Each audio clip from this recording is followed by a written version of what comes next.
మూడవది దేవుని కుమారులుగా స్వీకరించుట. ఈ భూమి మీద ఉన్నటువంటి వారు దేవునికి కుమారులుగా స్వీకరించబడాలి. అది దేవుని సంకల్పం. జగత్తు పునాది వేయబడక మునిపే భూమి మీద ఉన్నటువంటి వారు భూమి మీద ఉన్నటువంటి వారిని తనకు కుమారులుగా చేసుకోవాలనేది దేవుని అనాది సంకల్పం. ఎఫెసీయులకు రాయబడిన పత్రిక 1వ అధ్యాయము 6వ వచనం నుంచి ఇలా ఉంది. ఎట్లనగా తన ప్రియుని యందు తాను ఉచితముగా మనకు అనుగ్రహించిన తన కృపా మహిమకు కీర్తి కలుగునట్లు తన చిత్త ప్రకారమైన దయా సంకల్పం చెప్పండి, జాగ్రత్త గుర్తుపెట్టుకోవాలి.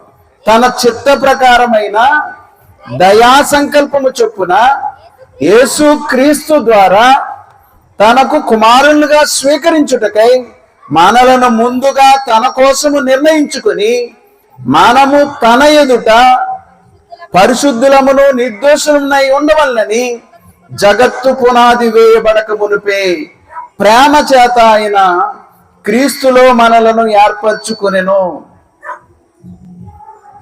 ఏంటంటే ఆ రోజుల్లో ఏం చెప్తున్నాడు? తన చిత్త ప్రకారమైన దయా సంకల్పము చొప్పున యేసు క్రీస్తు ద్వారా తనకు కుమారులుగా స్వీకరించడానికి భూమి మీద ఉన్నటువంటి వారిని యేసు క్రీస్తు ద్వారా తనకి కుమారులుగా చేసుకోవాలనేది దేవుని అనాది సంకల్పం. భూమి మీద ఉన్నటువంటి వారు యేసు క్రీస్తు ద్వారా తనకి కుమారులుగా స్వీకరించబడాలి అనేది దేవుని అనాది సంకల్పమై ఉంది. ఇది జగత్తు పునాది వేయబడక మునిపే దేవుడు తనలో తాను ఆలోచన చేసిన ఆలోచనలో అది దేవుని సంకల్పం. అంటే ఏంటి?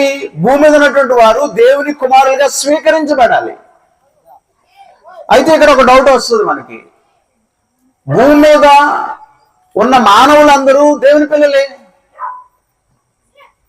భూమి మీద దేవుడు ఆయనే మనుషుల్ని సృజిస్తూ ఉన్నాడు. తల్లి గర్భంలోంచి బయటికి రప్పించేది ఆయనే. భూమి మీద ఉన్నటువంటి నరులందరినీ సృజిస్తుంది ఆయనే. మళ్ళీ తనకు కుమారులుగా స్వీకరించడం ఏంటి? యెషయా గ్రంథం 45వ అధ్యాయంలో 12వ వచనంలో ఉంది. భూమిని కలగజేసిన వాడును నేనే, దాని మీదనున్న నరులను నేనే సృజించితిని. చాలండి. భూమిని కలుగజేసిన వాడు నేనే, దాని మీద ఉన్న నరులను నేనే సృజించితిని. అందువల్ల భూమి మీద ఉన్నటువంటి నరులందరినీ ఆయన సృజిస్తూ ఉన్నాడు. జకర్యా 12:1 మనుషుల అంతరంగములో జీవాత్మను సృజించు యెహోవా. అందువల్ల భూమి మీద ఉన్నటువంటి మనుషులందరినీ ఆయనే సృజిస్తూ ఉన్నాడు. సృజిస్తూ ఉన్నటువంటి మనుషులందరూ కూడా దేవుని పిల్లలే అవుతూ ఉన్నారు, దేవుని కుమారులే అవుతూ ఉన్నారు. కానీ మళ్ళీ యేసుక్రీస్తు ద్వారా తనకి కుమారులుగా స్వీకరించడం ఏమిటి? దేవుని సంకల్పం ఏమిటి అని ఆలోచన చేస్తే భూమి మీద ఉన్నటువంటి మానవులందరూ దేవుని పిల్లలే అయినప్పటికీ వారు దేవుని పిల్లలుగా బ్రతకట్లేదు. అందువలన దేవుని పిల్లలుగా వారు బ్రతకరు. అసలు తండ్రి సృజించాడని, ఆయనే మనందరి తండ్రి అని గుర్తించిన వాళ్ళు ఎంతమంది? ఈ భూమి మీదకి వచ్చిన తర్వాత మనుషులు ఏం చేశారంటే, యథార్థవంతులుగా దేవుడు సృజిస్తూ ఉంటే, యథార్థవంతులుగా తల్లి గర్భం నుంచి భూమి మీదకి వస్తూ ఉంటే ప్రతి వ్యక్తి వారు ఎదిగిన కొలది వివిధమైన తంత్రాలు కల్పించుకున్నారు అని మనకు గ్రంథం చెప్తుంది. దేవుడు మనుషుల్ని యథార్థవంతులుగా పుట్టిస్తూ ఉంటే మనుషులు వివిధమైన తంత్రాలు కల్పించుకుని మేము దేవుని పిల్లలం కాదు, మేము సాతాను పిల్లలం అన్న జీవితాలు వారిలో కనబడేటట్లు చేస్తూ ఉన్నారు. ప్రసంగి గ్రంథం 7వ అధ్యాయము 29 ఇదొకటి మాత్రమే నేను కనుగొంటిని, ఏమనగా దేవుడు నరులను యథార్థవంతులుగా పుట్టించెను, కానీ వారు వివిధమైన తంత్రములు కల్పించుకుని ఉన్నారు. దేవుడు మనుషులని యథార్థవంతులుగా సృజిస్తున్నాడు, కానీ భూమి మీద ఉన్నటువంటి మనుషులు వివిధమైన తంత్రాలు కల్పించుకున్నారు. ఆ తంత్రాలలో ఏమైపోయాడంటే మనిషి దేవుడు సృజిస్తే దేవుడు భూమి మీద ఉన్నటువంటి వ్యక్తికి తండ్రిగా ఉంటే తండ్రిని మార్చేశారు. భూమి మీద ఉన్నటువంటి మనుషులందరికీ పరలోకం ఉన్నటువంటి దేవుడు తండ్రి అయితే తన తండ్రిని మార్చుకున్నారు. అంటే ఏంటంటే పాపం చేయడం ద్వారా ఒక వ్యక్తి సాతానికి కుమారుడు అవుతూ ఉన్నాడు. దేవునికి కుమారులు అవ్వాల్సినటువంటి వారు పాపం చేయడం ద్వారా, అంటే వివిధమైన తంత్రాలు కల్పించుకోవడం ద్వారా ఏమైపోయారు అంటే సాతానికి కుమారులు అయిపోయారు. సాతానికి ఏమైపోయారు? వారు కుమారులు అయిపోయారు. అందులో పాపం చేయడం ద్వారా దేవుడు నా తండ్రి అని అనటం మానేసి, లేకపోతే నా తండ్రి సాతాను, నా తండ్రి ఎవరండి? సాతాను అన్న జీవితాలని భూమి మీద కనపరిచిన కారణాన దేవునికి కుమారులుగా కాకుండా పోయారు సర్వమానవాళి. ఎవడైతే పాపం చేశారో వారందరూ కూడా దేవునికి కుమారులు కాదు, సాతానికి కుమారులు. యోహాను సువార్త 8వ అధ్యాయము 43వ వచనంలో ఉంది, మీరేలా నా మాటలు గ్రహింపుకున్నారు? మీరు నా బోధ విననారకు ఉండుట వల్లనే కదా. మీరు మీ తండ్రి యొక్క అపవాది సంబంధులు, మీ తండ్రి దురాశలు నెరవేర్చగోరుచున్నారు. ఆది నుండి వాడు నరహంతకుడై ఉండి సత్యమందు నిలిచిన వాడు కాడు, వాని యందు సత్యమే లేదు. వాడు అబద్ధమాడినప్పుడు తన స్వభావమును అనుసరించియే మాట్లాడును. వాడు అబద్ధికుడును అబద్ధమునకు జనకుడునై ఉన్నాడు అన్నాడు. మీరు మీ తండ్రి యగు అపవాది సంబంధులు. భూమి మీద ఉన్నటువంటి వారందరికీ తండ్రి దేవుడైతే, ఎప్పుడైతే ఒక వ్యక్తి పాపం చేస్తూ ఉన్నాడో, ఎప్పుడైతే ఒక వ్యక్తి అబద్ధికుడిగా బ్రతుకుతున్నాడో, ఎప్పుడైతే ఒక వ్యక్తి అసత్యుడిగా బ్రతుకుతూ ఉన్నాడో వారి తండ్రిని మార్చుకున్నారు. వారి తండ్రి ఎవరు అంటే అపవాది అయిపోయాడు. అందులో ఇప్పుడు అపవాదికి కుమారులుగా బ్రతుకుతున్నటువంటి వారిని, అపవాదికి కుమారులుగా భూమి మీద బ్రతుకుతున్నటువంటి వారిని దేవుడు తనకి కుమారులుగా స్వీకరించాలనుకుంటున్నాడు. అంటే దత్తత తీసుకోవాలనుకుంటున్నాడు. దేవుడు భూమి మీద ఉన్నటువంటి మనుషుల్ని తనకి కుమారులుగా స్వీకరించాలనేది ఇది ఇప్పటిది కాదు, జగత్తు పునాది వేయబడక మునిపే అనాది దేవుని ఆలోచన, దేవుని సంకల్పం. అందులో భూమి మీద ఉన్నటువంటి మానవుడు పాపం చేసి దేవునికి దూరమై సాతాను కుమారులుగా బ్రతుకుతున్నటువంటి వ్యక్తి, దేవునికి కుమారుడుగా లేనటువంటి వ్యక్తి యేసు క్రీస్తు ద్వారా దేవుడు తనకు కుమారులుగా స్వీకరించాలనేది తెలుగు రాయబడిన పత్రిక 3వ అధ్యాయం చదువుతాం. ముందు 26వ వచనం, యేసు క్రీస్తునందు మీరందరూ విశ్వాసం వలన దేవుని కుమారులై ఉన్నారు. యేసు క్రీస్తునందు మీరందరూ విశ్వాసం వలన దేవుని కుమారులై ఉన్నారు. ఎప్పుడైతే యేసు క్రీస్తునందు ఒక వ్యక్తి విశ్వాసం ఉంచుతూ ఉన్నాడో ఆ వ్యక్తి దేవునికి కుమారుడు అవుతూ ఉన్నాడు. దేవునికి ఏమవుతూ ఉన్నాడు? కుమారుడు అవుతూ ఉన్నాడు. అదే గల్తీయులకు రాసిన పత్రిక 4వ అధ్యాయంలో 4వ వచనం నుంచి, అయితే కాలము పరిపూర్ణమైనప్పుడు దేవుడు తన కుమారుని పంపెను. ఆయన స్త్రీ యందు పుట్టి మనము దత్తపుత్రులము కావాలని ధర్మశాస్త్రమునకు లోబడి ఉన్న వారిని విమోచించుటకై ధర్మశాస్త్రమునకు లోబడిన వాడాయను. ఏమన్నాడండి? మనము దత్తపుత్రులము కావాలని ధర్మశాస్త్రంలో ఉన్నటువంటి వారిని కూడా విడిపిస్తూ ఉన్నాడు ఆయన. అందువల్ల ఆయన స్వీకరిస్తూ ఉన్నాడు. అంటే స్వీకరిస్తూ ఉన్నాడు అంటే అంతకుముందు దేవుని కుమారులు కాదు, పాపం చేసినటువంటి వాడు దేవుని కుమారులు కాదు. అందువల్ల స్వీకరిస్తూ ఉన్నాడు దత్తపుత్రులుగా. అంటే దేవుని కుమారులు కానటువంటి వారిని దేవుని కుమారులుగా స్వీకరిస్తూ ఉన్నాడు. దేవుని కుమారులు కానటువంటి వారిని దేవుని పిల్లలుగా ఆయన స్వీకరిస్తూ ఉన్నాడు అనేది మనం గుర్తుపెట్టుకోవాల్సిన అవసరం. అంటే ఏంటి? ఎప్పుడైతే భూమి మీద ఉన్నటువంటి వ్యక్తి పాపం చేసి, ఏ భేదం లేదు, అందరూ పాపం చేసి దేవుడు అనుగ్రహించే మహిమను పొందలేకపోతూ ఉన్నాడు. అందరూ పాపం చేశారు. పాపం చేయడం ద్వారా దేవుని కుమారులు కాదు, సాతాను కుమారులు. అంటే కుమారుడు అని అన్నప్పుడు దాని అర్థం ఏమిటంటే వాస్తవానికి ఆస్తికి వారసుడు. ఇప్పుడు ఇక్కడ పెళ్ళైన వాళ్ళు ఉంటారు, వారికి పిల్లలు ఉంటారు. తల్లిదండ్రులు వారి ఆస్తిని ఎవరికి ఇస్తారు? ఎవరికి ఇస్తారండి? దారంటే వెళ్ళే వాళ్ళకి ఇస్తారా? ఎవరికి ఇస్తారు? తన కుమారులకి ఇస్తారు, తన పిల్లలకి ఇస్తారు ఆస్తిని. అందువల్ల ఇప్పుడు దేవుని కుమారులు అని అన్నప్పుడు దేవుని ఆస్తికి వారసులను చేస్తున్నాడు అన్నమాట. అర్థమవుతుందా? అందువల్ల మనం కుమారుడు అవ్వాలి, భూమి మీద కుమారుడై దేవుని ఆస్తికి వారసుడు అవ్వాలి. కుమారుడై దేవుని ఆస్తికి వారసుడు అవ్వాలి. చూడండి, అక్కడే చెప్తూ ఉన్నాడు గలతీయులకు రాసిన పత్రిక 4:7 కాబట్టి నీవిక దాసుడవు కావు, కుమారుడవే. కుమారుడవైతే దేవుని ద్వారా వారసుడవు. నువ్వు కుమారుడవైతే దేవుని ఆస్తికి వారసుడు అవుతూ ఉన్నావు. రోమపత్రిక 8:16-17 మనము దేవుని పిల్లలమని మన ఆత్మతో కూడా సాక్ష్యం ఇచ్చుచున్నాడు. మనము పిల్లలమైతే వారసులము, అనగా దేవుని వారసులము, క్రీస్తుతో కూడా మహిమ పొందుటకు ఆయనతో శ్రమపడిన ఎడల క్రీస్తు తోడి వారసులు.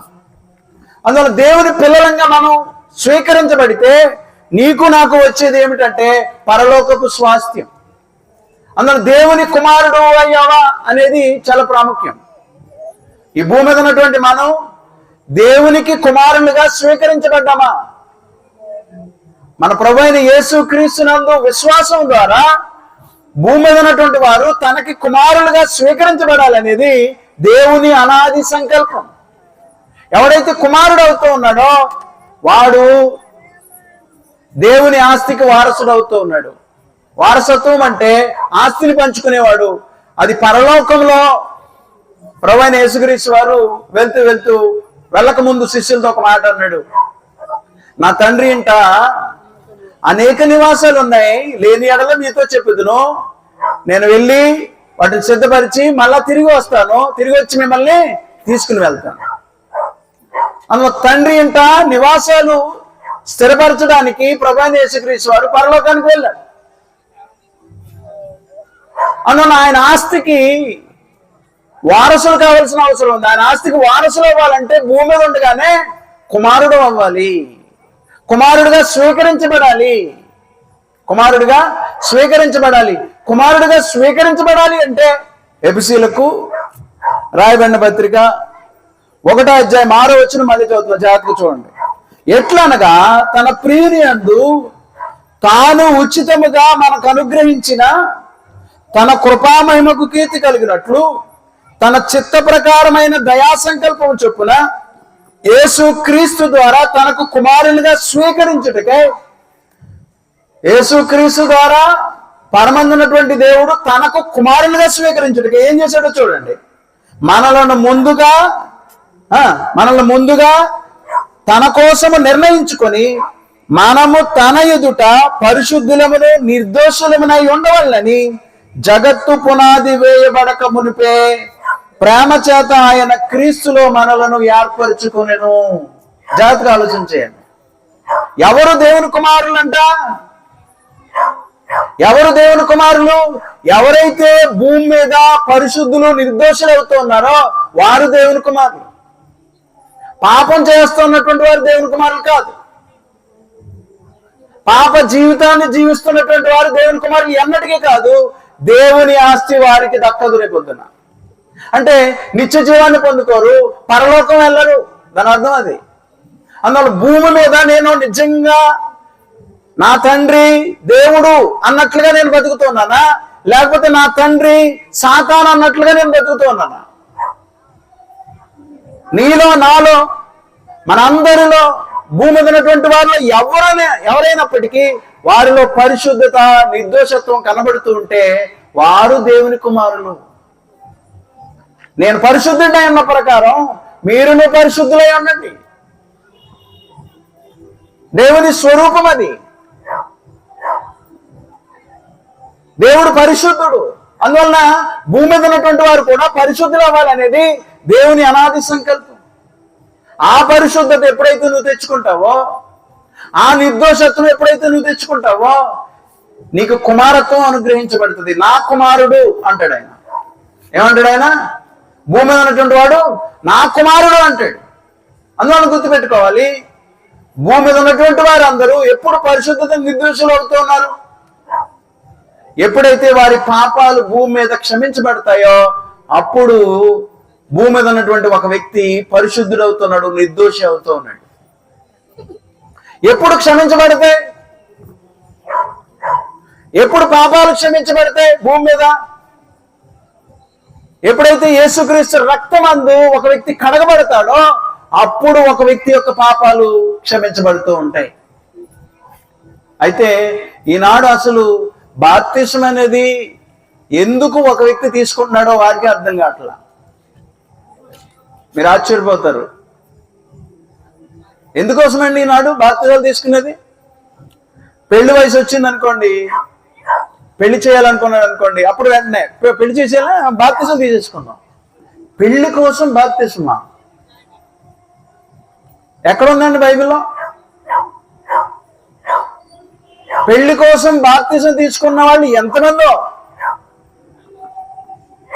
పరలోకంలో ఉన్నటువంటి దేవుడు ఎవరో తెలీదు, దేవుడు పంపిన యేసుక్రీస్తు ఎవరో తెలీదు, ఎలాగూ జీవించాలో కూడా తెలీదు. కానీ ఒక వ్యక్తికి పెళ్లి సందర్భం వచ్చిందంటే వారిని ముంచేస్తూ ఉన్నారు, నీటిలో ముంచేస్తున్నటువంటి పరిస్థితులు కనబడుతూ ఉన్నాయి. ఎవరిచ్చారు నీకు అధికారం? పెళ్లికి బాప్తిసం అని ఎవరు చెప్పాడు? అందువల్ల మనం గుర్తుపెట్టుకో, దేవుని పిల్లలుగా గ్రంథం ఏం మాట్లాడుతుందో ఆ విధంగా మనం పరిశుద్ధులు అయ్యామా లేదా, నిర్దోషులు అయ్యామా లేదా అని చూసుకోవాల్సిన అవసరం ఉంది, చెక్ చేసుకోవాల్సిన అవసరం ఉంది. ఒక ఇల్లు కట్టుకున్నాడు అనుకోండి, బాప్తిసం అక్షరముకు రాదు, దేవుడి గురించి అక్షరముకు తెలియదు, జీవితం మార్చబడదు, బాప్తిసం. ఇల్లు కట్టుకుంటే బాప్తిసం. ఏమన్నా రోగం పోయింది అనుకోండి, బాప్తిసం. రోగం పోతే బాప్తిసమా? ఎవరు చెప్పారు? ఇల్లు కట్టుకుంటే బాప్తిసమా? ఎవరు చెప్పారు? ఉద్యోగం వస్తే బాప్తిసమా? ఎవరు చెప్పారు?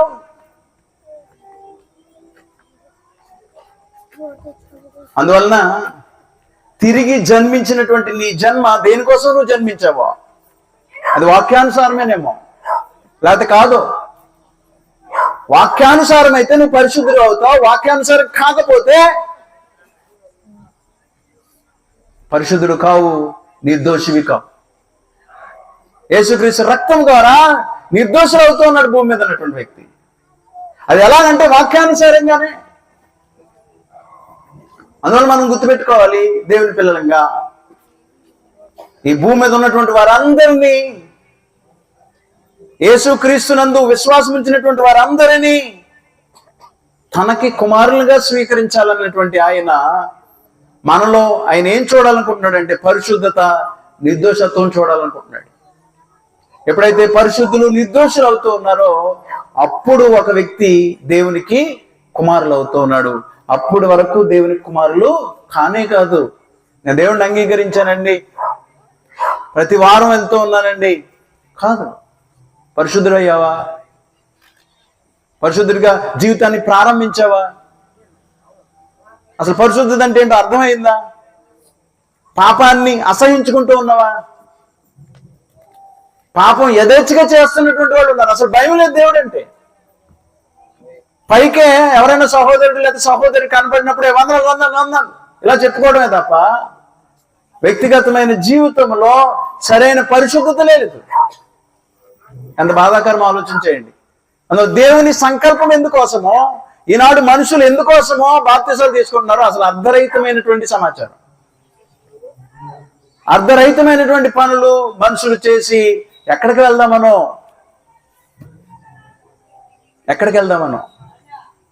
తండ్రి ఆస్తిని పొందుకుందామనా లేకపోతే సాతాను యొక్క ఆస్తిని పొందుకుందామనా? అందువల్ల దేవుని పిల్లలు వాక్యానుసారంగా దేవుని కుమారులు అవ్వాల్సినటువంటి అవసరత ఎంతైనా ఉంది. ఈ భూమి మీద ఉండగానే పరిశుద్ధులుగాను నీతిమంతులుగాను తీర్చబడాలి. కొరింథీయులకు రాయబడిన మొదటి పత్రిక 6వ అధ్యాయము 11వ వచనంలో ఉంది. 9 నుంచి నేను చదువుతున్నా. అన్యాయస్తులు దేవుని రాజ్యములకు వారసులు కానేరని మీకు తెలియదా? మోసపోకుడి, జారులైనను, విగ్రహారాధికులైనను, వ్యభిచారులైనను, ఆడంగితనం గలవారైనను, పురుష సంయోగులైనను, దొంగలైనను, లోబులైనను, త్రాగుబోతులైనను, దోషకులైనను, దోచుకుని వారైనను దేవుని రాజ్యమునకు వారసులు కానేరరు. మీలో కొందరు అట్టివారై ఉంటిరి గాని ప్రభు అయిన యేసుక్రీస్తు నామములను మన దేవుని ఆత్మయందును మీరు కడగబడి పరిశుద్ధపరచబడిన వారై నీతిమంతులుగా తీర్చబడితిరి. ఎప్పుడైతే నువ్వు కడగబడుతున్నావో అప్పుడు జరిగింది ఏంటంటే నువ్వు పరిశుద్ధుడుగాను నీతిమంతుడుగాను యేసుక్రీస్తు రక్తము ద్వారా పరిశుద్ధుడు నీతిమంతుడు అవుతూ ఉన్నావు. ఆ క్రియ వాక్యానుసారమైందై ఉండాలి. నువ్వు కడగబడినటువంటి పరిస్థితులు వాక్యానుసారమైందై ఉండాలి. లేకపోతే పరిశుద్ధత ఉండదు, ఏముండదు. ఆ వ్యక్తి నిర్దోష అవడు. అందువల్ల దేవుని అనాది సంకల్పము భూమి మీద ఉన్నటువంటి వారిని తనకి కుమారులుగా చేసుకోవడం. అంటే భూమి మీద ఉన్నటువంటి వారందరికీ తన ఆస్తిని ఇవ్వాలని దేవుడు కోరుకుంటూ ఉన్నాడు. ఆస్తిని ఇవ్వాలంటే భూమి మీద ఉండగానే దేవునికి కుమారులుగా తీర్చబడాలి. దేవుడు నిన్ను నన్ను కుమారులుగా స్వీకరించాలంటే మనలో పరిశుద్ధత, నిర్దోషత్వం కనపడాలి. కేవలం వాక్యానుసారమైన బాప్తిజం తీసుకుంటేనే అయిపోయిందంటే అవ్వలేదు. అప్పటి నుండి చనిపోయేంత వరకు మనం పరిశుద్ధంగా బ్రతకడానికి ప్రయాసపడుతూ ఉండాలి. అలా కాకపోతే నిజానికి మనం పరిశుద్ధులుగా ఉండం. పరిశుద్ధులుగా ఎప్పుడైతే లేమో దేవుని యొక్క కుమారత్వాన్ని కోల్పోతూ ఉంటాం. అనేక మంది సాతాను పిల్లలుగా బ్రతుకుతున్నటువంటి వారు, ఈనాడు దేవుడు నమ్ముకుని కూడా సాతాను పిల్లలుగా బ్రతుకుతున్నటువంటి వారు అనేక మంది అని మనం గుర్తించాల్సినటువంటి అవసరం. ఇక 4వది, జగత్తు పునాది వేయబడక మునిపే దేవుడు భూమి మీద సంఘాన్ని ఏర్పాటు చేయాలనుకున్నాడు. అంటే భూమి మీద సంఘము ఏర్పాటు చేయాలనేది, అంటే క్రీస్తు సంఘము ఏర్పాటు చేయాలనేది దేవుని అనాది ఆలోచన లేదా అనాది సంకల్పం. దేవుని యొక్క అనాది సంకల్పంలో అనాదిలోనే దేవుడు ఆలోచన చేశాడు. క్రీస్తు రక్తమందు కడగబడినటువంటి వారు అపోస్తలుల బోధ విని క్రీస్తు రక్తాన్ని ఆశ్రయించి, అంటే క్రీస్తునందు విశ్వాసం ఉంచి ఆయన కుమారుడుగా అంగీకరించి కుమారులుగా స్వీకరించబడి సంఘములో ఏమవ్వాలి? సభ్యుడిగా చేర్చబడాలి. అందువల్ల దేవుడు జగత్తు పునాది వేయబడక మునిపే సంఘాన్ని సంకల్పించాడు. ఆయన సంకల్పించినది ఒకే ఒక సంఘము. గుర్తుపెట్టుకోండి, అనేక సంఘాలను ఆయన సంకల్పించలేదు. బైబిల్ ప్రకారం ఉన్నటువంటి సంఘము ఒకే ఒక సంఘం. ఒకే ఒక సంఘాన్ని ఆయన జగత్తు పునాది వేయబడక మునుపు సంకల్పించాడు. ఎఫెసీయులకు రాయబడిన పత్రిక 3:8 నుంచి, దేవుడు మన ప్రభు అయిన క్రీస్తు యేసునందు చేసిన నిత్య సంకల్పం చొప్పున పరలోకములో ప్రధానులకును అధికారులకును సంఘము ద్వారా తన యొక్క నానా విధమైన జ్ఞానము ఇప్పుడు తెలియబడవలనని ఉద్దేశించి శోధింప సఖ్యము కాని క్రీస్తు ఐశ్వర్యమును అన్ని జనుల్లో ప్రకటించుటకును సమస్తమును సృష్టించిన దేవుని యందు పూర్వకాలం నుండి మరుగై ఉన్న ఆ మర్మమును గూర్చిన ఏర్పాటు ఎట్టిదో అందరికీ తేటపరచుటకును పరిశుద్ధులందరిలో అత్యల్పుడైన నాకు ఈ కృప అనుగ్రహించెను. 8వ వచనం చూడండి మరొకసారి. దేవుడు మన ప్రభు అయిన క్రీస్తు యేసునందు చేసిన నిత్య సంకల్పము చొప్పున పరలోకములో ప్రధానులకును అధికారులకును, అక్కడ చూడండి, సంఘము ద్వారా నానా విధమైన జ్ఞానము ప్రకటించబడాలి అనేది, సంఘము ద్వారా నానా విధమైన జ్ఞానము లోకంలోకి వెళ్ళాలనేది దేవుని అనాది సంకల్పం. అందువల్ల భూమి మీద సంఘము ఏర్పాటు చేయడం అనేది దేవుని అనాది సంకల్పం. దేవుడు ఎప్పుడో ఆలోచన చేసిన దాన్ని, ఈ భూమి ఆకాశములు పుట్టక మునుపు ఆలోచన చేసిన దాన్ని యేసుక్రీస్తు వారు ఈ భూమి మీదకి వచ్చి 33.5 సంవత్సరాలు ఆయన బ్రతికి, ఆయన చనిపోయి సమాధి చేయబడి తిరిగి లేపబడిన తర్వాత సంఘాన్ని పరమందున్నటువంటి దేవుడు మన ప్రభు అయిన యేసుక్రీస్తు ద్వారా ఈ భూమి మీద ఏర్పాటు చేయడం అనేది మనం చూస్తూ ఉన్నాం. అందువల్ల సంఘాన్ని దేవుడు అనాదిలో సంకల్పించి పాత నిబంధనలో రాజ్యం రూపంలో, దేవుని రాజ్యము అనే రూపంలో ప్రవచింపజేసి యేసుక్రీస్తు వారు భూమి మీదకి వచ్చిన తర్వాత ఈ విధంగా మాట్లాడుతున్నాడు. ప్రభువైన యేసుక్రీస్తు వారు ఈ భూమి మీదకి వచ్చిన తర్వాత ఇలా మాట్లాడుతున్నాడు. చూడండి, మత్తయి సువార్త 16వ అధ్యాయము 16వ వచనం నుంచి చదువుదాం. అందుకు సీమోను పేతురు, నీవు సజీవుడగు దేవుని కుమారుడైన క్రీస్తు అని చెప్పాను. 17. అందుకు యేసు, సీమోను బర్యోనా, నీవు ధన్యుడువు, పరలోకమందున నా తండ్రి ఈ సంగతి నీకు బయలుపరిచినే గాని నరులు నీకు బయలుపరచలేదు. 18. మరియు నువ్వు పేతురువు, ఈ బండ మీద నా సంఘమును కట్టుదును, పాతాళ లోక ద్వారములు దాని ఎదుట నిలవనేరవని నేను నీతో చెప్పుచున్నాను. ఏమన్నాడండి ప్రభువైన యేసుక్రీస్తు వారు భూమి మీద? ఈ బండ మీద నా సంఘమును కట్టుదును. సంఘం ఎవరిదండి? ఏమన్నాడు ఆయన? నా సంఘాలు కడతాను అంటున్నాడా, నా సంఘమును కట్టుదును అన్నాడా? సింగులరా లేదా ప్లూరలా? ఈ బండ మీద నా సంఘమును కట్టుదును అని ప్రభువైన యేసుక్రీస్తు వారు మాట్లాడుతుంటే సంఘం ఎవరికి చెందాలి? సంఘం ఎవరిదై ఉండాలి? యేసుక్రీస్తుదై ఉండాలి. ఆయన అనేక సంఘాలు అని కాకుండా నా సంఘమును, ఒకటే సంఘం, నా సంఘమును కట్టుదును, పాతాళ లోక ద్వారములు దాని ఎదుట నిలువనేరవు అన్నాడు. అందులో యేసుక్రీస్తు వారు కట్టిన సంఘము ఒకే ఒక సంఘమై ఉన్నది. భూమి మీద ఉన్నప్పుడు ఆయన తన శిష్యులతో మాట్లాడాడు, నా సంఘాన్ని కడతాను, భూమి మీద నా సంఘాన్ని కట్టబోతాను అని ఆయన అపోస్తలులతో చెప్పడం మనం చూస్తూ ఉన్నాం. అందువలన ఏ చర్చ్ బిలాంగ్స్ టు క్రైస్ట్. ఒక సంఘము క్రీస్తు ప్రభువుకి చెందిందై ఉండాలి. ఈనాడు రకరకాల పేర్లను ధరించి సంఘం అని అన్నప్పుడు దాంట్లో అపోస్తల బోధ ఉండాలి, ఒకటే బోధ ఉండాలి, ఒకటే సంఘమై ఉండాలి. అది క్రీస్తు ప్రభు సంఘం. ఒకే సంఘం అన్నాడు ప్రభువైన యేసుక్రీస్తు. కానీ ఈనాడు లోకమంతటా రకరకాల పరిస్థితులు మనం చూస్తూ ఉన్నాం.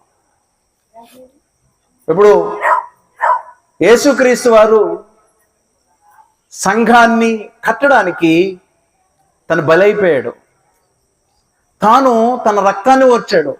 అందువలన సంఘం అని అన్నప్పుడు కొనబడినటువంటి ప్రజలు దేని ద్వారా కొనబడ్డారు అంటే యేసుక్రీస్తు రక్తము ద్వారా కొనబడ్డారు. అపోస్తల కార్యములు 20వ అధ్యాయము 28వ వచనంలో ఉంది, దేవుడు తన స్వరక్తమిచ్చి సంపాదించిన తన సంఘమును కాయుటకు పరిశుద్ధాత్మ మిమ్మల్ని దేని యందు అధ్యక్షులుగా ఉంచెనో ఆ యావత్ మందను గూర్చి మీ మట్టుకు మిమ్మును గూర్చి జాగ్రత్తగా ఉండుడి. చూడండి, దేవుడు అన్నక్కడ ఫుట్ నోట్లోకి వచ్చేటప్పటికి ప్రభు అన్నాడు. ప్రభువు తన స్వరక్తమిచ్చి సంపాదించిన తన సంఘం. యేసుక్రీస్తు వారు తన స్వరక్తం ఇచ్చి సంఘాన్ని కడితే సంఘానికి ఏ పేరు పెడతామండి? ఎవరిది సంఘం? నీదా నాదా? ఈనాడు సంఘాలు ఫలానా ఆయన చర్చ్ అండి, లేకపోతే ఏయో పేర్లు, రకరకాల పేర్లు. ఎప్పుడైతే పేర్లు మారుతూ ఉన్నాయో బోధ కూడా మారిపోతుంది. అంటే పేర్లు మార్చినాడు బోధన మార్చడా? సంఘం నాది అంటున్నాడంటే ఇక క్రీస్తుకు సంబంధించింది ఎందుకు అవుతుంది? అందువలన సంఘమును కట్టడానికి తన స్వరక్తాన్ని ఇచ్చాడు ప్రభు అయిన యేసుక్రీస్తు. స్వరక్తం ఇచ్చి ఆయన తన రక్తాన్ని చిందించిన తర్వాత మనకు తెలుసు అపోస్తుల కార్యముల్లో 2వ అధ్యాయంలో చూడండి ఒకసారి. మొట్టమొదటి స్థానిక సంఘం, మొట్టమొదటి క్రీస్తు ప్రభు సంఘము ఏర్పడటం మనం చూస్తున్నాం. అపోస్తుల కార్యాలు 2వ అధ్యాయంలో మనకందరికీ తెలిసినట్లుగా అపోస్తులైనటువంటి పేతురు సువార్త ప్రకటన చేస్తా ఉన్నాడు. ఎప్పుడైతే ఆయన సువార్తను ప్రకటించాడో అదే సమయంలో అనేక మంది అక్కడ ఉన్నటువంటి వ్యక్తులు యేసుక్రీస్తుని అంగీకరించి వారు గత పాపాల నిమిత్తమై బాప్తిసం పొందుకుని క్షమాపణ పొందుకుని స్థానిక సంఘంలో చేర్చబడటం మనం చూస్తూ ఉన్నాం. చూడండి 2వ అధ్యాయము 40వ వచనం. ఇంకనూ అనేక విధములైన మాటలతో సాక్ష్యం ఇచ్చి మీరు మూర్ఖులకు ఈ తరం వారికి వేరే రక్షణ పొందుడని వారిని హెచ్చరించెను. కాబట్టి అతని వాక్యము అంగీకరించిన వారు బాప్తిసం పొందిరి. ఆ దినమందు ఇంచుమించు 3,000 మంది చేర్చబడిరి. ఎక్కడ చేర్చబడ్డారు? సంఘంలో. 3,000 మంది. మొట్టమొదటి ఆదిమ సంఘము 3,000 మందితో ఏర్పడింది. మొట్టమొదటి క్రీస్తు ప్రభు సంఘం, క్రీస్తు సంఘం ఆనాడు ఏర్పడింది. ఈ 3,000 మంది చేరారు. ఎక్కడ చేరారు? ఏ సంఘం అన్నాం? ఏం పేరు పెడదాం దానికి?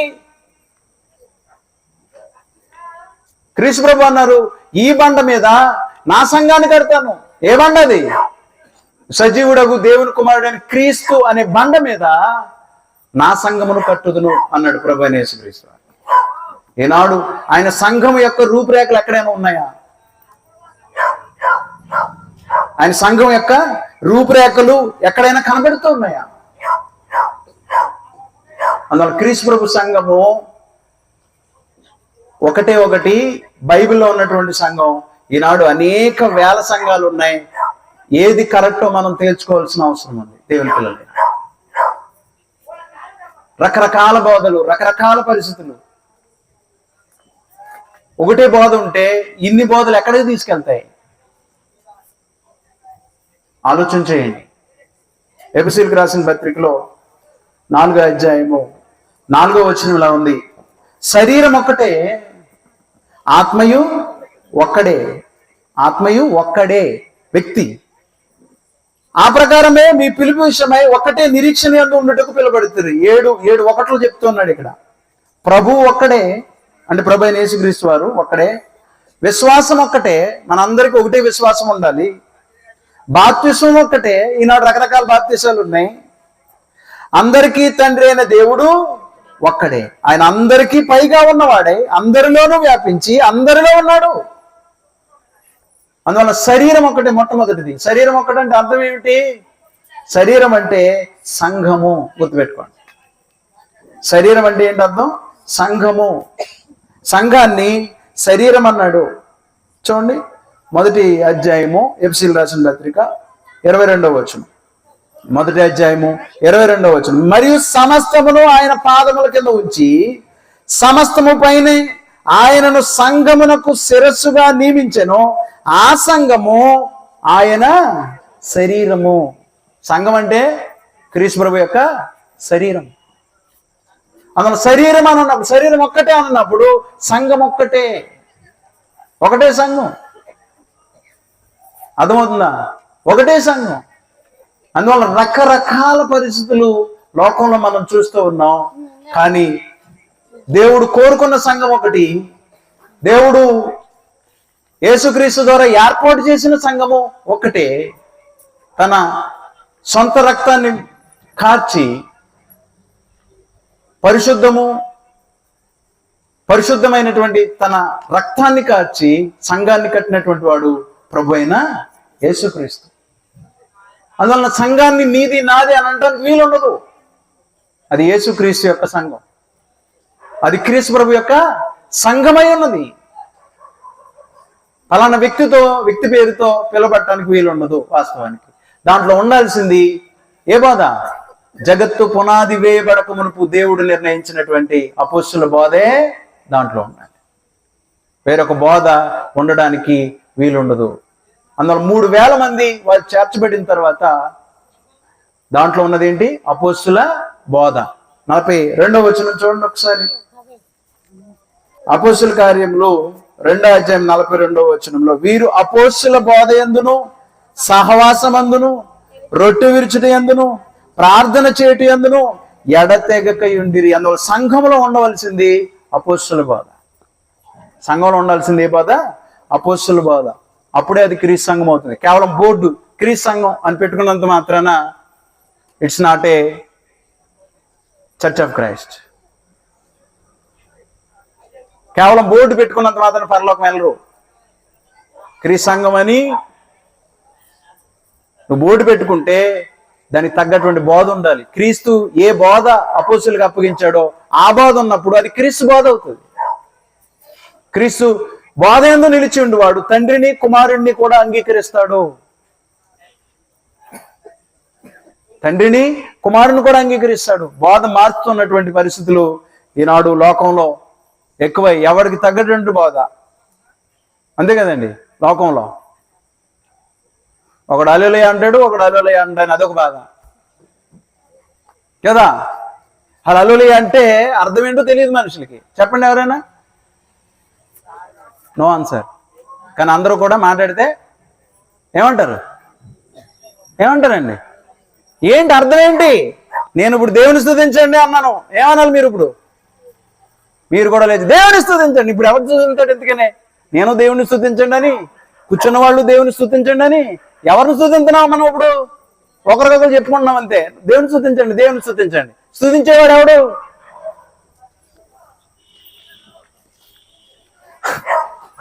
అందువల్ల మనం అర్థం చేసుకోవాలి.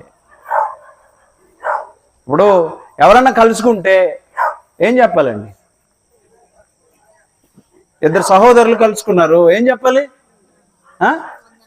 ప్రైజ్ లార్డ్ అంటే వందనాలని అర్థమా? ప్రైజ్ లార్డ్ అంటే వందనాలని అర్థమా? దేవుని స్తుతించాలి. నేను ఇప్పుడు కనపడిన వెంటనే దేవుని స్తుతి, దేవుడు చాలా గొప్పవాడు అండి అని అనాలి నేను యాక్చువల్గా. ప్రైజ్ లార్డ్ అంటే ప్రైజ్ లార్డ్ కాదు.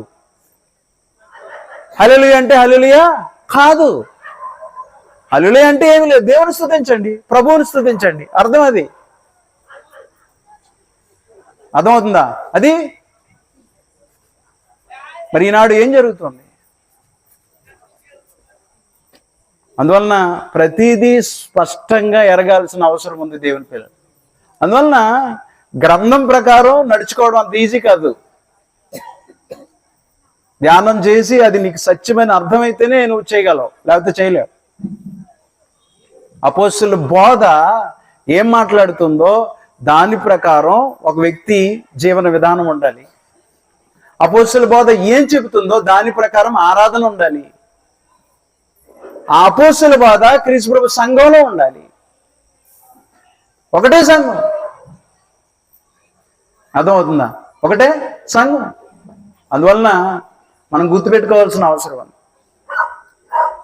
దేవుని పిల్లలైనటువంటి మనం క్రీస్తు ప్రభు సంఘములో సభ్యుడిగా ఉండాల్సిన అవసరం ఉంది. దేవుని పిల్లలు అంటే అది దేవుని అనాది సంకల్పం.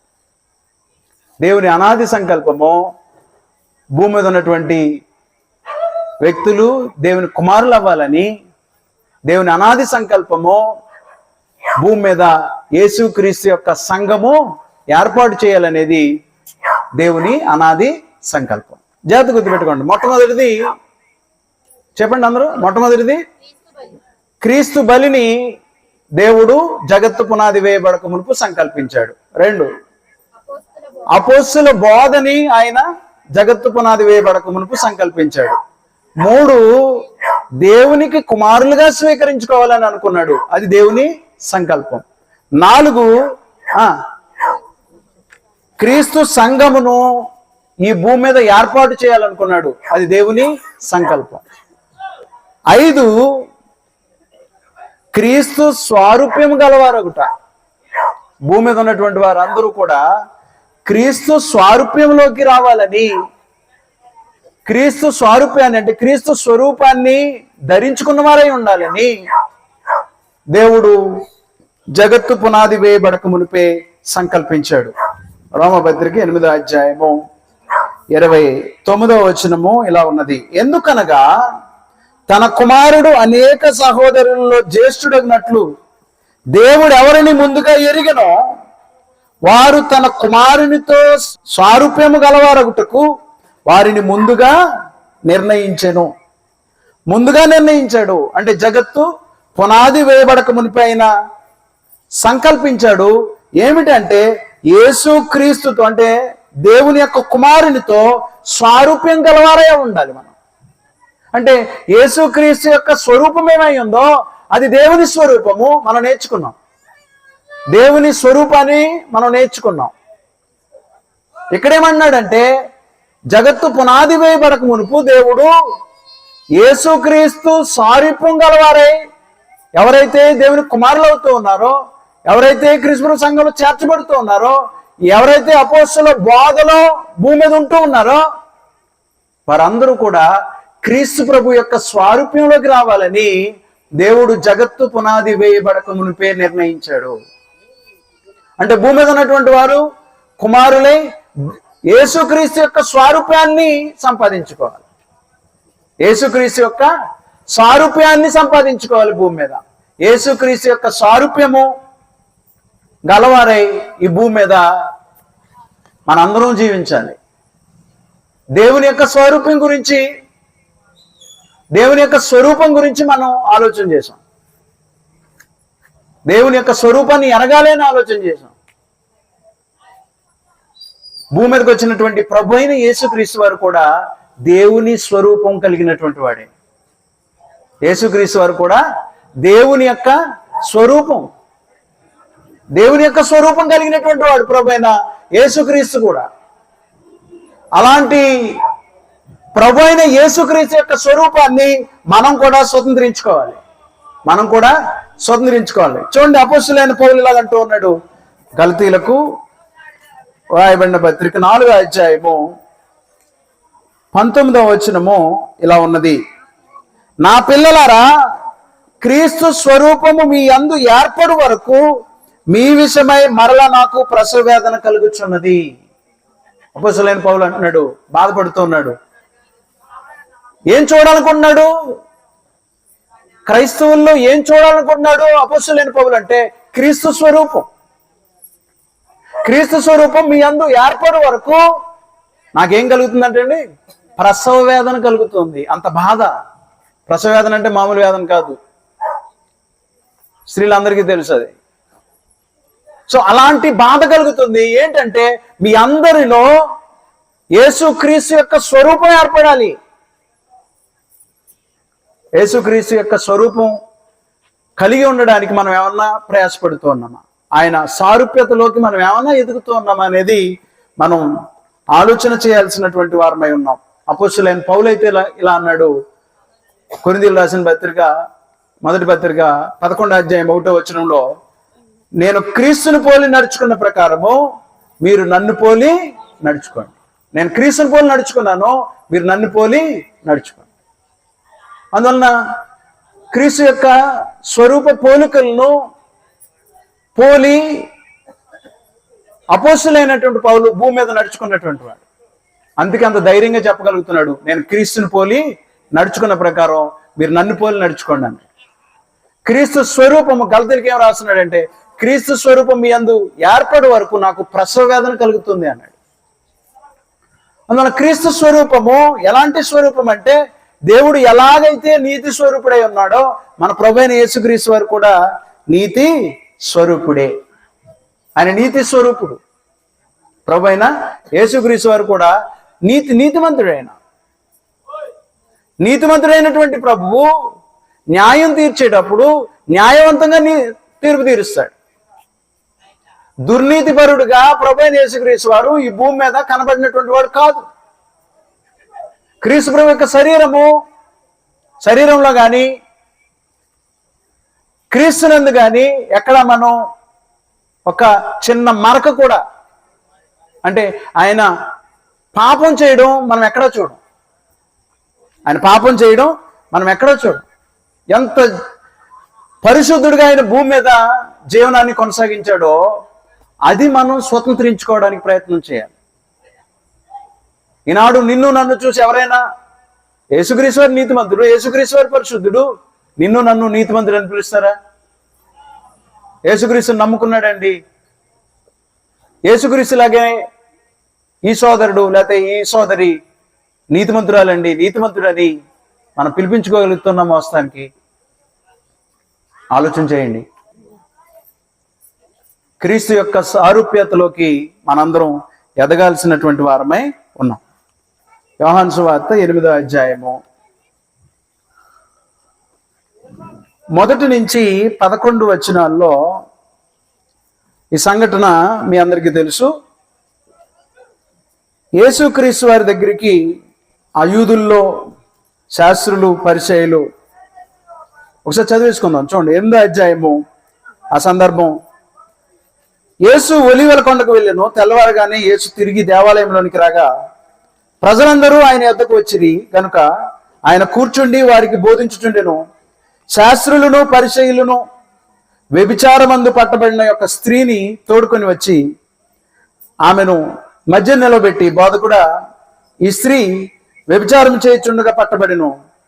అట్టి వారిని రాళ్ళు రువ్వి చంపవలనని ధర్మశాస్త్రంలో మోసే మనకు ఆజ్ఞాపించను కదా, అయినను నీవేమి చెప్పుచున్నావని ఆయనను అడిగిరి.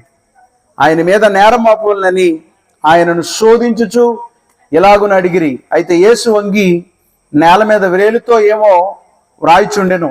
వారు ఆయన్ను పట్టు వదలకు అడుగుచుండగా ఆయన తల ఎత్తి చూచి, మీలో పాపం లేనివాడు మొట్టమొదటిగా ఆమె మీద రాయి వేయవచ్చునని వారితో చెప్పి మరలా వంగి నేల మీద వ్రాయిచుండెను. వారు ఆ మాట విని పెద్దవారు మొదలుకొని చిన్నవారి వరకు ఒకని వెంట ఒకడు బయటికి వెళ్ళిరి.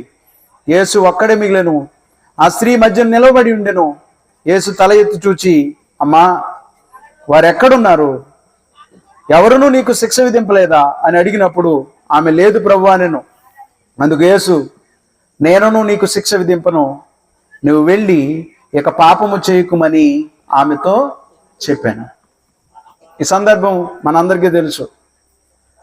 ఈ పరిసయ్యులు శాస్త్రులు వారు చూసినటువంటి దేవుని దృష్టికి అసహ్యమైనటువంటి కార్యాన్ని ఒక స్త్రీ చేస్తుండగా చూశారు. వ్యభిచారమందు ఆ స్త్రీ పట్టబడింది. ఇప్పుడు పట్టబడితే ఎవరికి శిక్ష చేయాలండి? అది పట్టబడినప్పుడు అక్కడ ఎవరుంటారు? స్త్రీ పురుషులు ఇద్దరు ఉంటారు. పురుషుణ్ణి తీసుకురాలా, స్త్రీని తీసుకొచ్చి ఈవెన్ శిక్ష ఏమంటాడు? ఇప్పుడు ప్రభు ఏమంటాడు? కానీ ధర్మశాస్త్రం ఏం చెప్తుంది? ధర్మశాస్త్రం ప్రకారం శిక్షించాలంటే ధర్మశాస్త్రం ఏం చెప్తుంది? ధర్మశాస్త్రం ఏం చెప్తుంది? ద్వితీయోపదేశ కాండం చూడండి ఒకసారి, 22:22. ఒకడు మగనాలితో శయనించుచుండగా కనబడిన ఎడల వారిద్దరూ, అనగా ఆ స్త్రీతో శయనించిన పురుషుడును ఆ స్త్రీను చంపబడవలెను.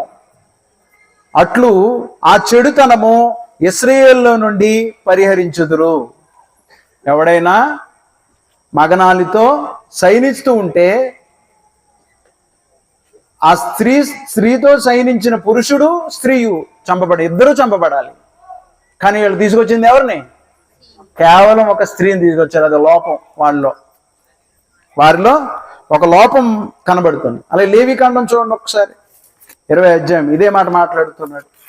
లేవికాండము 20వ అధ్యాయము, లేవికాండం 20వ అధ్యాయం 10వ వచనంలో, పరుని భార్యతో వ్యభిచరించిన వానికి, అనగా తన పొరుగు వాని భార్యతో వ్యభిచరించిన వానికి ఆ వ్యభిచారినికి మరణ శిక్ష విధింపవలెను. దేవుడు క్షమించే ఏర్పాటు లేదు అక్కడ. వ్యభిచారం జరిగితే వారిద్దరిని చంపేయాలి. ఇలాంటి పరిస్థితుల్లో వీరు ఏం చేశారంటే క్రీస్తు ప్రభు దగ్గరికి కేవలం ఒక స్త్రీని తీసుకురావడం మాత్రమే మనం చూస్తూ ఉన్నాం. ఒక స్త్రీని తీసుకొచ్చి మనకి మోషే ఇలా చెప్తూ ఉన్నాడు చంపాలని, మరి నువ్వేమంటావు అంటే ప్రభు అన్నారు, ఏమన్నారు? మీలో పాపం చెయ్యని వాడు ఎవడో ముందు రాయేయండి అన్నాడు. అంటే ఇప్పుడు తీర్పు తీర్చడానికి ఏం చేయాలి? పాపానికి దూరంగా ఉన్నటువంటి వాడు తీర్పు తీర్చాలి. తను తప్పు చేయకుండా ముందు తను తాను కాపాడుకుని అప్పుడు తీర్పు తీర్చాలి ఎవరైనా సరే. అంతే కదా, రాళ్ళతో కొట్టేయండి కొట్టేయండి అంటున్నాడు. అసలు పాపం చేయని వాడు ఎవడు? ప్రభు వారు అడిగిన మాట అది. మీలో పాపం లేనివాడు ఎవడో, పాపం చేయని వాడు ఎవడో వాడు ముందు రాయేయండి అన్నాడు. ఆలోచన చేసుకున్నారు వాళ్ళు. ఆలోచన చేసుకుని మన అందరిలో ఏదో పాపం కనబడుతుందని విడిచిపెట్టి వెళ్ళిపోయారు. విడిచిపెట్టి వెళ్ళిపోవడం మనం చూస్తాం. అందువలన ప్రభువైన యేసుక్రీస్తు వారు, అమ్మా వారు ఏరి నిన్ను శిక్షించలేదా అని అడిగినప్పుడు లేదు ప్రభు అన్నది. యేసుక్రీస్తు వారు ఏమని పిలిచారు తెలుసా? ఏమని పిలిచారు? అమ్మా అని పిలవడం మనం చూస్తూ ఉన్నాం. నిజంగా వ్యభిచారిని లేకపోతే ఇంకా ఏదో భయంకరమైన పాపం చేస్తున్నటువంటి వారు నీకు కనబడితే మన పిలుపు ఎలా ఉంటుంది అసలు? అంటే చూడండి, పిలుపులో కూడా పాపం చేస్తున్నటువంటి స్త్రీని కూడా ప్రభువైన యేసుక్రీస్తు వారు గౌరవించి మాట్లాడడం అనేది మనం చూస్తాం. మనం ఉత్తినే ఒకవేళ మనం క్రీస్తు ప్రభువుని నమ్ముకుని కొంచెం పర్ఫెక్ట్గా కనబడుతున్నాం అనుకోండి, ఇంకంతే అవతలని హీనంగా చూసే పరిస్థితులు కనబడుతూ ఉంటాయి. లోకంలో అసహించుకునే పరిస్థితులు కనబడుతూ ఉంటాయి. కానీ ప్రభువైన యేసుక్రీస్తు వారు పాపం చేసినటువంటి ఆమెను కూడా అమ్మా అని పిలవడం మనం చూస్తాం. ప్రభువైన యేసుక్రీస్తు వారు ఈ భూమి మీదకి వచ్చింది శిక్షించడానికి కాదు, కానీ పాపం చేసినటువంటి వారిని రక్షించడానికి భూమి మీదకి వచ్చాడు. కాబట్టి ప్రభువైన యేసుక్రీస్తు వారు ఆమెను శిక్షించలా. ఆమెను ఏం చేయలేదు? శిక్షించలా. కానీ శిక్షించడానికి అక్కడ ఉన్నటువంటి వారి గుంపులో ప్రభువైన యేసుక్రీస్తు వారికి ఒక్కరికే అధికారం ఉంది. కారణం ఏంటి? ఆయనలో ఏ పాపము లేదు, అందుకు ఆయనకి అధికారం ఉంది. కానీ ఆయనకి అధికారం ఉంటే ఆయన మాత్రము ఆమెను విడిచిపెట్టి అమ్మా అని పిలవడం కూడా మనం చూస్తాం. ప్రభువైన యేసుక్రీస్తు వారు నీతిమంతుడు, న్యాయమైన తీర్పు తీరుస్తాడు. ఆయన శిక్షించవచ్చు, నేను కూడా నిన్ను శిక్షించను, ఎక్కడి నుంచి నువ్వు పాపం చేయకు అని ఇంకొక అవకాశాన్ని ఇవ్వడం మనం చూస్తాం. ఈనాడు మనందరికి కూడా అనేక అవకాశాలు ఉన్నాయి కాబట్టి, అనేక అవకాశాలు ఇవ్వబడ్డాయి కాబట్టి ఇక్కడ ఉన్నాం. అవకాశం ఇస్తూ ఉన్నాడు దేవుడు ఇంకా స్టిల్ మార్పు చెందడానికి, మనం అందరం మార్చుకోవడానికి అవకాశం ఇస్తూ ఉన్నాడు. ఈ అవకాశం లేనటువంటి వారు, మనకంటే గొప్పవారు, ఘనులు, శ్రేష్ఠులు కాలగర్భంలో కలిసిపోయారు. అందువలన దేవుడు అవకాశం ఇస్తున్నటువంటి అవకాశాన్ని వినియోగించుకుంటూ పాపానికి దూరంగా ఉంటూ నీతిమంతుడిగా బ్రతకాల్సినటువంటి అవసరత ఎంతైనా ఉంది దేవుని పిల్లలు. అంటే క్రీస్తు ప్రభు యొక్క సారూప్యం. నువ్వు న్యాయం తీరుస్తూ ఉంటే దాంట్లో నువ్వు నీతిమంతుడిగా కనపడాలి, నువ్వు న్యాయవంతుడిగా కనపడాలి. నీలో దుర్నీతి కనపడకూడదు. నీలో ఏం కనపడకూడదు? తీర్పులోని ఏ విషయంలో అయినా సరే ఏం కనపడకూడదు? దుర్నీతి కనపడకూడదు. అలాగూ ఏమైనా జీవనాన్ని కొనసాగిస్తూ ఉన్నావా? క్రీస్తు ప్రభు లాంటి స్వరూపము నీలో నాలో ఏమైనా కనబడుతుందా? ప్రభువైన యేసుక్రీస్తు వారు సత్యస్వరూపి. ఆయన అబద్ధం మాట్లాడినటువంటి వాడు కాదు, ఆయన అబద్ధికుడు కాదు. చూడండి, ఒక సందర్భాన్ని మీకు చూపిస్తాను. మత్తయి సువార్త 21వ అధ్యాయము, మిమ్మల్ని విడిచిపెడతాను. మత్తయి సువార్త 21వ అధ్యాయము 23 నుంచి ఇలా ఉన్నది. ఆయన దేవాలయంలోనికి వచ్చి బోధించుచుండగా ప్రధాన యాజకులను ప్రజల పెద్దలను ఆయన వద్దకు వచ్చి, ఏ అధికారం వలన నీవు ఈ కార్యములు చేయుచున్నావు? ఏ అధికారం వలన నీవు ఈ కార్యములను చేయుచున్నావు?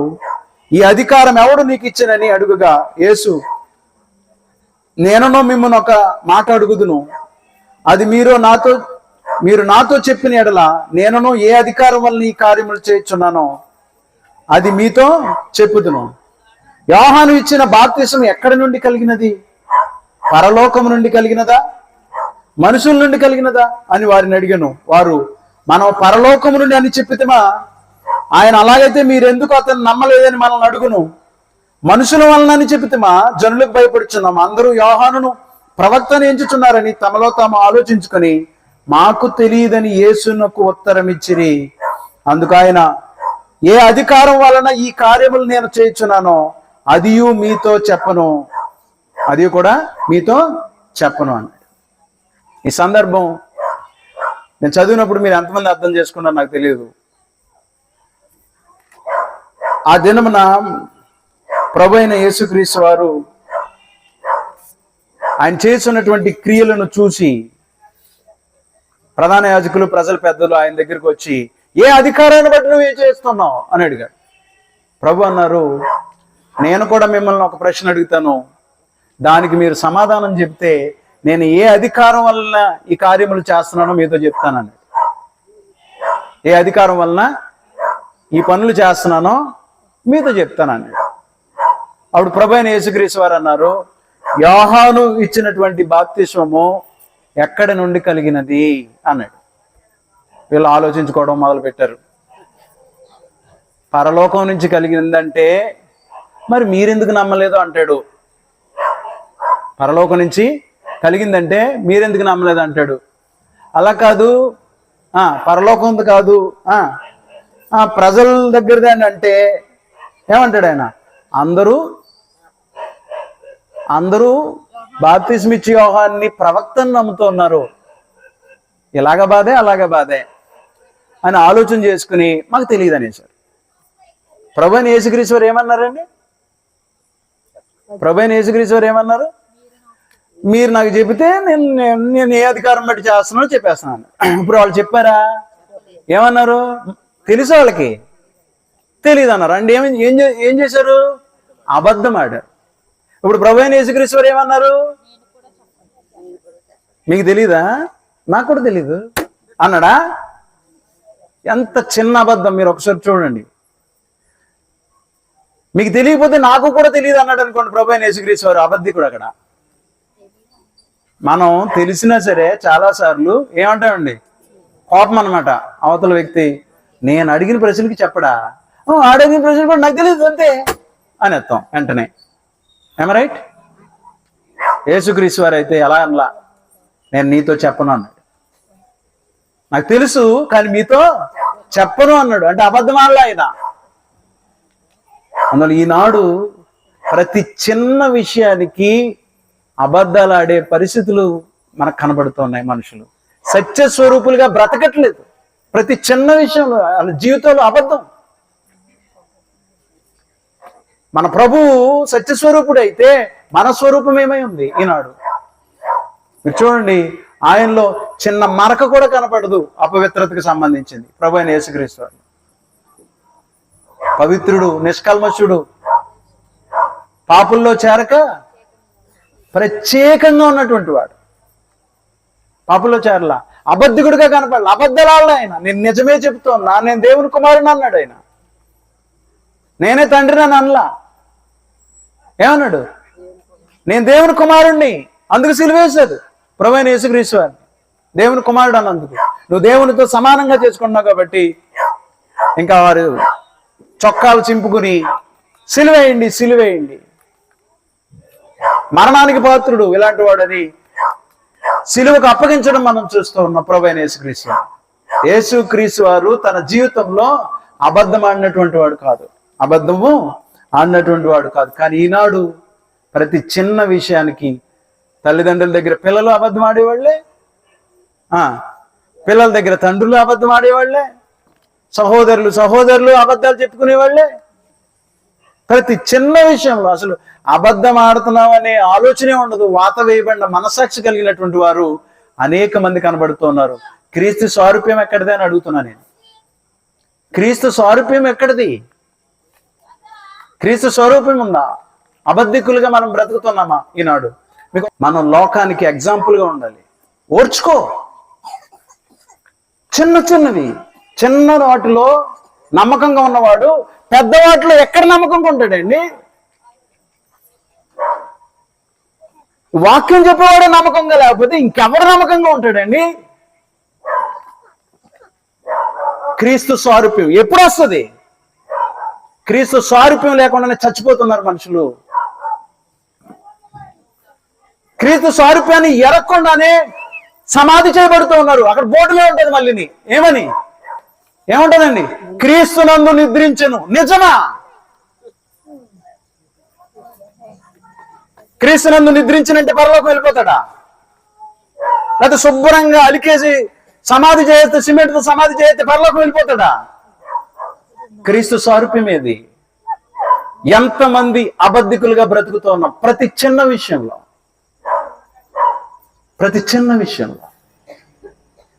ఎంత జాగ్రత్త మనకుంటుంది. అరే అసలు నోరు జారిపోయినే అని ఆలోచన ఇవ్వడం చాలా మందికి. ఈనాడు వాక్యం చెప్పేవాళ్ళ పరిస్థితి అది. అసలు పరిశుద్ధత ఉండదు. బూతులు కూడా తిట్టేది అవసరం అయితే స్టేజ్ ఎక్కి బూతులు మాట్లాడే మనుషులు అనేక మంది. వాక్యం చెప్పేవాళ్ళే ఏమి నేర్పిస్తాడు? వాక్యం చెప్పేవాడే రకరకాల పరిస్థితులు అయితే, వాక్యం చెప్పేవాడే 2-3 పెళ్ళిళ్ళు అయితే కూర్చున్నవాడికి ఏం ఎగ్జాంపుల్? అందువలన దేవుని పిల్లలమైనటువంటి మనం జాగ్రత్త పడాల్సిన అవసరం ఉంది. క్రీస్తు సారూప్యం. నువ్వు పాస్టర్ని చూడకు, వాక్యం చెప్పేవాడిని చూడకు. ఎవరిని చూడాలండి? మనందరం యేసు క్రీస్తుని చూడాలి. యేసు క్రీస్తుని కనుక చూస్తే మనం ఆ స్వారూప్యంలోకి వెళ్ళే అవకాశం ఉంది.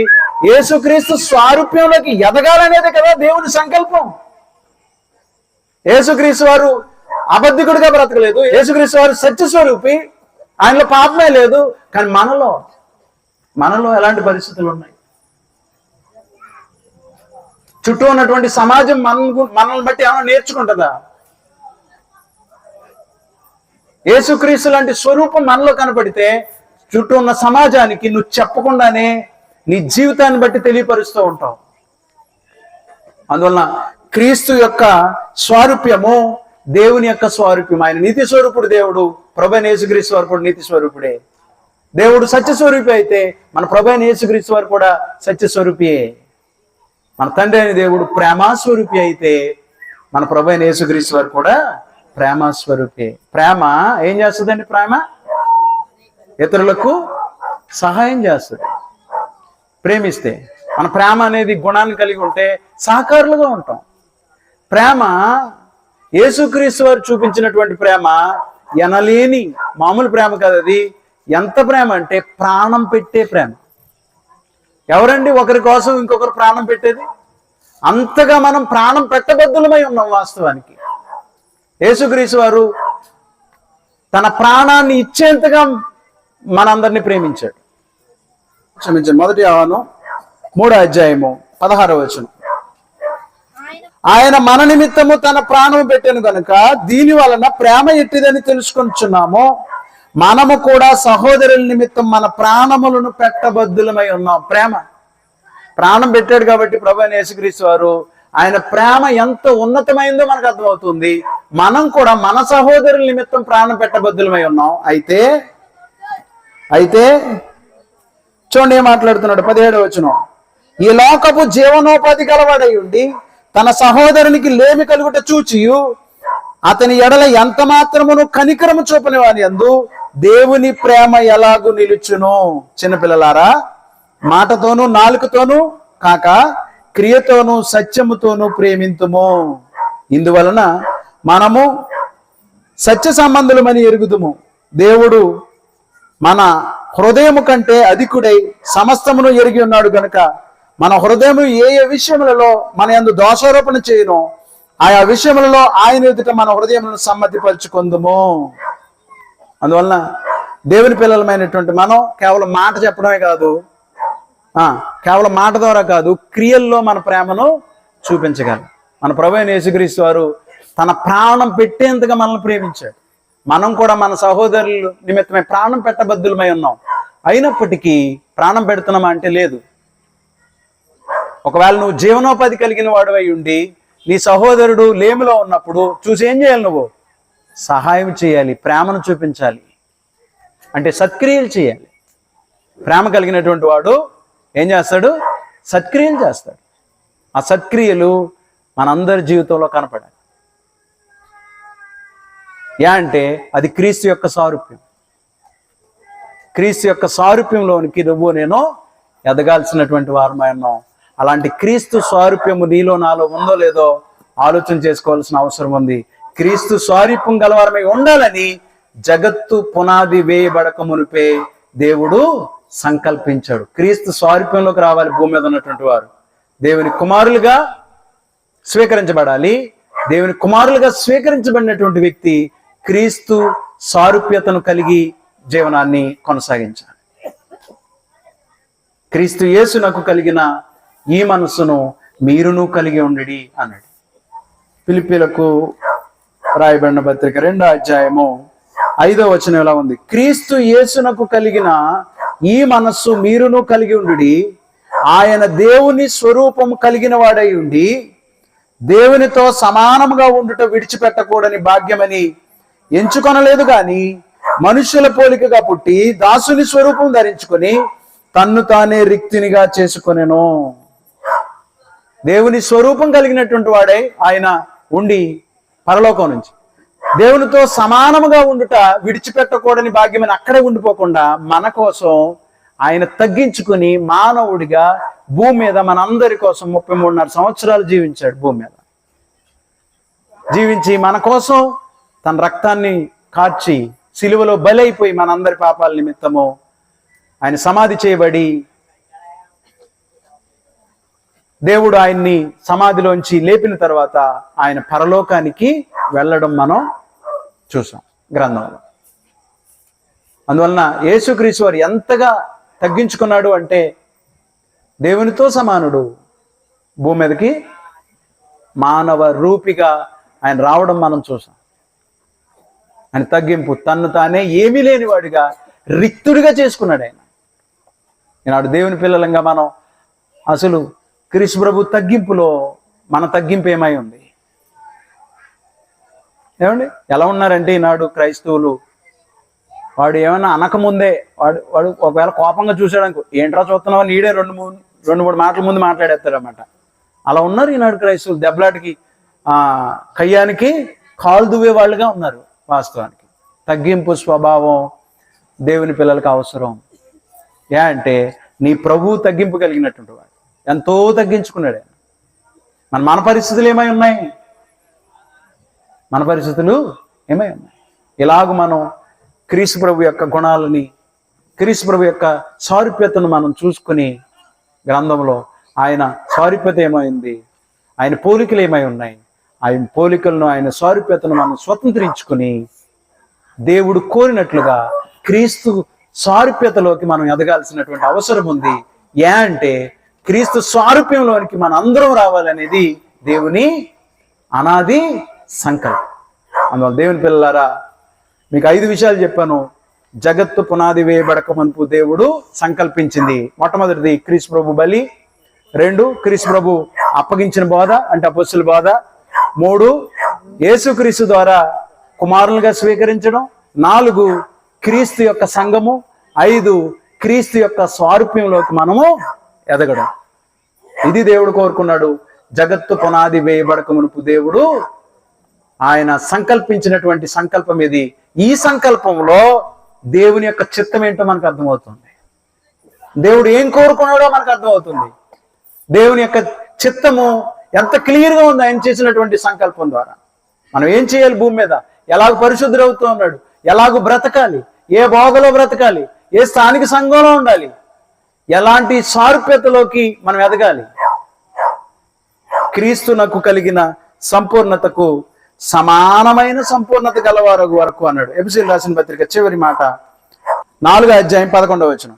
మనమందరము విశ్వాస విషయంలోను దేవుని కుమారుని గూర్చిన జ్ఞాన విషయంలోను ఏకత్వం పొంది ఒకే తత్వం, ఒకే భావం కలగాలి. విశ్వాసంలోను అసలు దేవుని కుమారుడు అంటే ఏంటో ఆ విషయంలో కూడా ఒకే భావం ఉండాలి. దేవుని కుమారుడు అంటే ఏంటి? మనమందరము విశ్వాస విషయంలోను దేవుని కుమారుని గూర్చిన జ్ఞాన విషయంలోను ఏకత్వం, ఒకే తత్వం పొంది సంపూర్ణ పురుషుల మగు వరకు అనగా క్రీస్తునకు కలిగిన సంపూర్ణతకు సమానమైన సంపూర్ణత గలవార మగు వరకు ఆయన ఇలాగూ నియమించెను.